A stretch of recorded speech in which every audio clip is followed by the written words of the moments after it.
J. Paul Getty said it the best. I'd rather have 1% of 100 people's efforts than 100% of my own. And that still holds true today. Involved must be rewarded. Let me give you an example. We all know that real estate industry, right? We know how it works. Well, let's take a look at it for a second here, because you have a broker, right? Broker owns an agency, and they go out there and they hire sales agents, and they teach those sales agents how to sell a house. And every time they sell a house, they make a little commission. They sell a house, they make a commission. They sell a house, they make a commission, right? But the broker earns a little bit of that money too, because he was the one that trained the agent, perhaps did all the advertising, and owns the business office. Now, is that fair?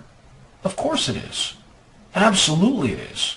Now, what would happen, though, if you were that broker and you hired a real go-getter? You taught them everything you knew, and that agent becomes very successful and ends up starting their own business. Now they're gone. Why? Because they're not your employee. They're acting as an independent agent, and it doesn't have any leverage to work with your go out there and hire other people to work for themselves, so they can't make any more money, right? You see, you haven't built a business model that allows them to share in your success and create leverage for themselves. So let's approach this a little bit different. Now, what if you hire that same go-getter, that same agent, but with the understanding that you're going to share all of your knowledge with them and actually train them to become a broker so they can go out there and hire sales agents and teach those sales agents how to sell homes and so on and so on. And guess what? They're going to earn a little bit of commission on all the agents that they teach and they train. Now, because you were the one who did all the work setting them up as a broker, you also would receive a small percentage of their efforts. Now, is that fair? Of course it is. You're the direct reason for their success. So what have we done here? We've not only leveraged our time in training this new agent into a broker, we've also created a strong relationship that's going to keep them on our team for a very long time. So they're not going to leave and develop a competing business. This way, everyone shares in the success of the team.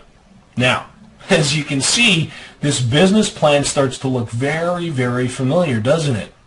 And let's be honest here. How many times has somebody said to you, hey, Elena, that sounds like a pyramid scheme. Hey, Dan, that sounds like one of those deals, man. Tom, you know what? I'm not listening. And now suddenly you're on the defensive. It's not a good place to be in a conversation, right? You guys know what I mean. You're walking down the sidewalk and your friend's walking towards you and they cross the street and walk on the other side because they're afraid you're going to come and pitch them on something. Let's look at this another way.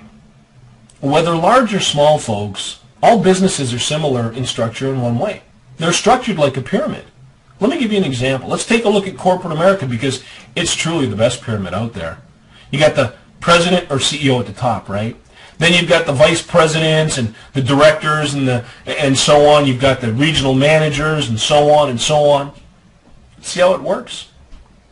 Traditionally, who makes the most money in this type of a business plan? The guy or the gal at the top, right? So the further down you go, the less money that's being made. No matter how brilliant you are, no matter how driven you are, how many hours you put in, or how much work you accomplish, you will never, ever, ever, ever be able to make more money than the person at the top. Almost every traditional business structure is based on this pyramid model. Now, let's take a look at network marketing.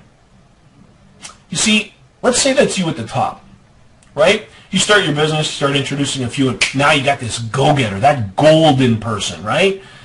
And they outperform you. They build a larger organization than you. And guess what? Because they did that, they get to earn more money than you, even if they're in your organization. Shouldn't the most productive person make the most money? You see, in traditional business, they use impressive qualifications and seniority to decide who gets paid more. What does that have to do with productivity? I mean, think about it, folks. If you brought more profits to an organization, then you deserve more compensation, right? And that's what network marketing is all about. Network marketing is really one of the most ethical business models out there. I mean, look who's doing it. Donald Trump's doing it. Sir Richard Branson's involved. And one of the richest guys on the planet, Warren Buffett, is participating in the network marketing industry. Why? I'll tell you why.